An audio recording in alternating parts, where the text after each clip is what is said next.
नमस्कार दोस्तों, आप देख रहे हैं स्पोकी सीक्रेट। स्वागत है फिर से आपका एक नए वीडियो में। इस वीडियो में हम आपको बताएंगे काली शक्तियों के बारे में और उनकी सिद्धि के दौरान कौन कौन सी परेशानियां आती हैं। काली शक्तियां सिद्ध हो के भी कभी सिद्ध नहीं होती हैं, क्योंकि मौका मिलने पर वह घात जरूर करती हैं। तो चलिए शुरू करते हैं आज की कहानी।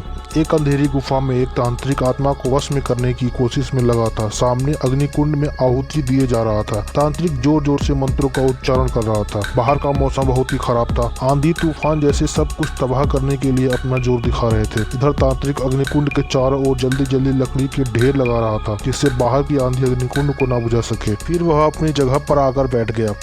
उसे यह सब करते लगभग 3 घंटे बीत जाते हैं। अब उसे केवल आखिरी किस आहुति डालनी थी। आखिर वह किस चीज की सिद्धि कर रहा था, यह हम आपको आगे वीडियो में बताएंगे। बहुत संभल कर मंत्र बोलता और सही समय पर आहुति देता। तभी उसे गुफा के दरवाजे पर सफेद साड़ी पहने हुए लंबे बालों के साथ एक औरत दिखाई देती है। उसका चेहरा इतना भयानक था कि एक बार तांत्रिक भी डर गया। हर आहुति के साथ वह तड़प उठती थी। धीरे धीरे जैसे वह तांत्रिक के बस में जा रही थी। वह उसके सामने आकर बैठ जाती है। आखिर वह सफेद साड़ी में कौन थी? दरअसल तांत्रिक की एक चुड़ैल की सिद्धि कर रहा था। मंत्र के दौरान चुड़ैल को काफी तकलीफ और पीड़ा होती है। चुड़ैल कहती है, मुझे जाने दे, क्या चाहता है मुझसे? तांत्रिक बिना कुछ बोले आहुति देता रहता है। उसे अपनी आखिरी आहुति का इंतजार था।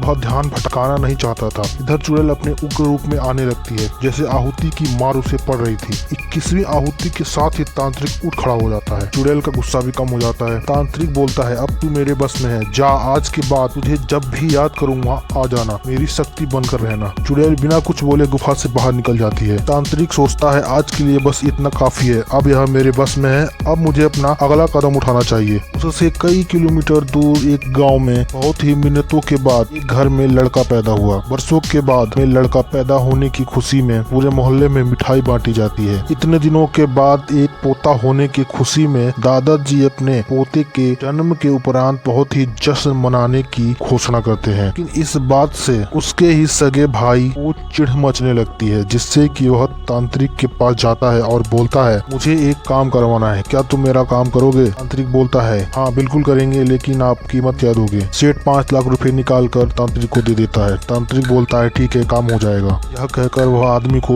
वापस भेज देता है। अब शाम को तांत्रिक फिर से यज्ञ और हवन करने लगता है। चुड़ैल प्रकट होती है और उससे बोलता है कि जा, इस गांव में एक लड़का पैदा हुआ है, उसे मार के आ। चुड़ैल यह बात सुनकर चली जाती है। चुड़ैल रात को सेठ के घर पहुंच जाती है। जब रात को सब सो रहे थे, वह बच्चे को मारने जाती है। बच्चे को मारने के लिए वह जैसे ही बच्चे के गले तक अपने बड़े बड़े नाखून वाले हाथ ले जाती है, देखकर चौंक जाती है। जैसे ही वह नींद से जाग जाती है, यह तो उसका अपना बच्चा है। उसे याद आ जाता है, एक आदमी कार से जा रहा था, किसी ने उसे गोली मारी, जिससे उसका बैलेंस बिगड़ गया और कार सामने से गोदी में बच्चा लिए औरत को टक्कर मारती है, फिर गहरी खाई में गिर जाती है। सब चुड़ैल को याद आने लगता है। चुड़ैल कहती है, यह तो मेरा बेटा है, इसे जन्म मिल गया, मैं भटक रही हूँ। अपनी उम्र पूरी करने के लिए मैं इसे कोई नुकसान नहीं पहुँचाने दूंगी। आज से यह मेरा बेटा है। यह कहकर चुड़ैल वापस चली जाती है। अगले पल वह तांत्रिक के सामने होती है। तांत्रिक, हो गया काम, जा अब आराम कर। चुड़ैल, अभी तू पूजा नहीं कर रहा, ना ही मैं तेरे बस में हूँ। पहले यह बता कि किसने तुझे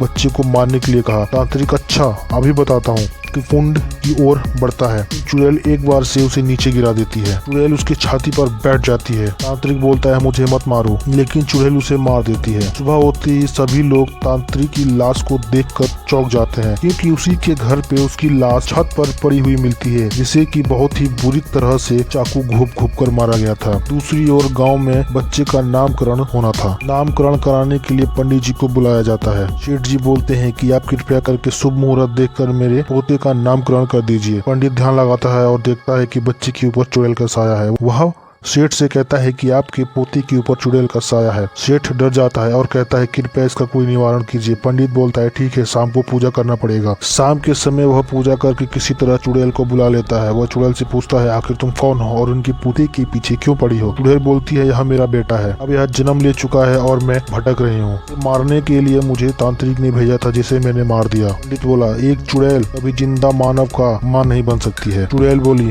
नहीं नहीं, यह मेरा बेटा है। पंडित बोला, यह तुम्हारे पिछले जन्म का कर्म है जो तुम अभी भोग रही हो। यह कहकर पंडित बोला, जा, तुझे मैं दिलाने के लिए यज्ञ करूंगा। चुड़ैल चली जाती है और पंडित जी यज्ञ के द्वारा उसे नष्ट कर देते हैं। लेकिन क्या आपको जरा भी समझ में आया कि आखिर तांत्रिक को चुड़ैल ने क्यों मार दिया जबकि वह उसके बस में थी? क्योंकि बुरी शक्तियां कभी किसी के बस में नहीं होती हैं, वह मौका पाते ही कभी न कभी पलटवार अवश्य करती हैं। क्योंकि तंत्र मंत्र और यज्ञ के जरिए जो पूजा और साधना की जाती है उनसे उनको बहुत ही ज्यादा तकलीफ होती है। जैसे ही मौका मिलता है वह अपना काम कर जाती हैं। आज के लिए बस इतना ही। ऐसे ही इंटरेस्टिंग फैक्ट और जानकारी और हॉरर कहानी के लिए आप हमारे चैनल को सब्सक्राइब जरूर करें। धन्यवाद।